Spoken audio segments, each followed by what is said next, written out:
Hey guys, how's it going, dude? Here I'm back with another video. Today, I'm mixing it up a little bit, okay? So I'm going to have 3 cases for you today, but I'm only going to go into them briefly. However, at a later date, I will deep dive into each and every one of these cases. But the thing that they all have in common, as I'm sure you've seen from the title, is that the killers all appeared on television in some way, shape or form. And I say in some way, shape or form because 2 of them were in police interviews and 1 of them was on a date show. So, without further ado, let's jump into this content. But before we do, I know I just said without further ado, so that was a lie. If you could like, subscribe, and hit that notification bell, that would be amazing. Thank you so much. Okay, let's get into this. The dating game killer. Now, Alcala was a horrific serial killer and rapist, and he was made even more infamous due to his appearance on what is akin to kind of Blind Date, a gaming show in which you have 3 contestants that are vying for a date and then another contestant that is there to pick between the 3, but they never see the other 3 contestants, if that makes sense, because they have to talk to them behind a screen and then judge their decision not on looks but on their personality and how they respond to questions. And it's safe to say that this man responds very oddly to the questions given to him. And actually, I know hindsight is 20/20, but when you take into consideration he was midway through his serial killing career at this point, the way he answers certain questions kind of gives away the darker secrets that this man is holding. This man has been compared to Ted Bundy. Evidence and speculation implies he could have murdered up to 50 women. However, other estimates has his kill count as high as potentially 130. In this footage, he comes across as calm, arrogant, and incredibly creepy. I'd love to know your thoughts on this one. Welcome to the dating game. And we'll get right underway. It's time to meet our first 3 eligible bachelors for game number 1. And here they are. Well, let's see. Bachelor number 1 is a successful photographer who got his start when his father found him in the dark room at the age of 13, fully developed. Between takes, he might find him skydiving or motorcycling. Please welcome Rodney Alcala. Rod, welcome. All right, you know there are 3 bachelors over there. There'll be 1, 2, and 3. Ask them anything you like to find out more about them, except their name, age, occupation, or income, okay? And we're going to start by having them say hello to you and see how they sound. Number 1, would you say hello to Cheryl, please? We're going to have a great time together, Cheryl. Okay, and here we go. Bachelor number 1. Yes? What's your best time? The best time is at night, nighttime, Why do you say that? because that's the only time there is. The only time? What's wrong with morning, afternoon? Well, they're okay, but nighttime's when it really gets good. Then you're really ready.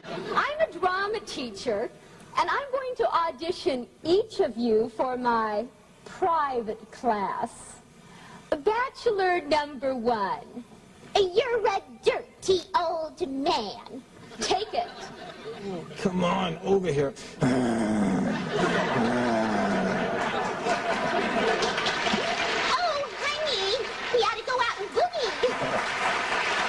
Welcome back to the dating game, and Cheryl, we have reached the moment of truth, as we call it. You've heard from the bachelors, you got some great dramatic presentations, some good answers, but now I'm going to ask you a question. Will that date be bachelor number 1, bachelor number 2, or bachelor number 3? Who gets the dates? Well, I like bananas, so I'll take 1. Number 1, bachelor number 1, all right.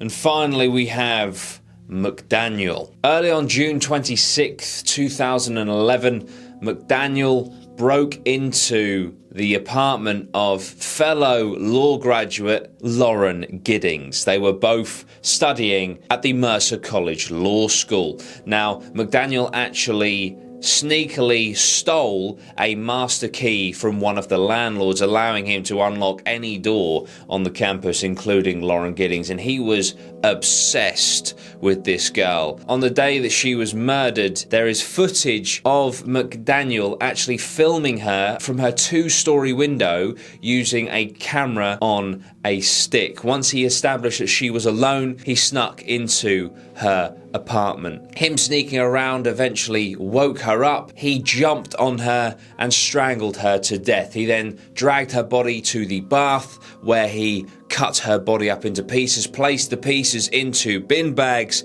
and then tactically, or so he thought, distributed those bags in dumpsters around campus, thinking that they would be emptied in the local dump and never be seen again. Almost the perfect murder. However, once she was reported missing, 4 days after the murder, news stations rolled in and McDaniel was interviewed. Now, you can actually see the moment where news reporters inform him that the body has been found. And the change in his demeanour, he goes from trying to distance himself before he realises her body's been found, distance himself from, being around that day, etc., to when he finds out that the body's been found, you can actually see the man internally collapse. Fascinating. Like I said, with all these cases, I will be covering them more deeper. This one especially, because there is also police investigation footage that is eerie as... But today, TV interview, check it out. Yeah, Lauren was my neighbor. We're just trying to find out where she is at this point. I mean, no one has seen her since Saturday. I mean, the last time anyone heard from her was an email that she sent out, and no one's heard from her since. Did you see her hang out with anyone at the time, anything like that? I mean, no one has seen her since Saturday. I haven't seen anything. I mean, I've always heard noise outside, but it's just people walking by pretty much. And she just recently graduated from Mercer? Yeah, she and I we were both JD students. We graduated back in May. What kind of person was she? I mean, what did you see her? I mean, she's as nice as can be. I mean, very personable, very much a people person. Do you know any enemies she might have had, somebody that might want to hurt her? No, we don't know where she is. I mean, the only thing we can think is that maybe she went out running and someone snatched her. Because we went over. One of her friends had a key. We went inside and tried to see if there was anything amiss, but she had a door jamb that was sitting right by it, so there was no sign that anyone broke in. The door was locked when everyone got here. We just don't know where she is. What about in the parking lot area? I know they've been doing a lot of, I think that's where they have recovered the body or whatever they recovered from there. Body? Had you seen anything there? Had you seen anything there?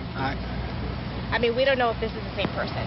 You know what I mean? Like, they took out a body there earlier. We don't know if it's the same person or not. So that's how we're trying to ask people if they know who lived there. Are you okay, sir? I think I need to sit down. Okay.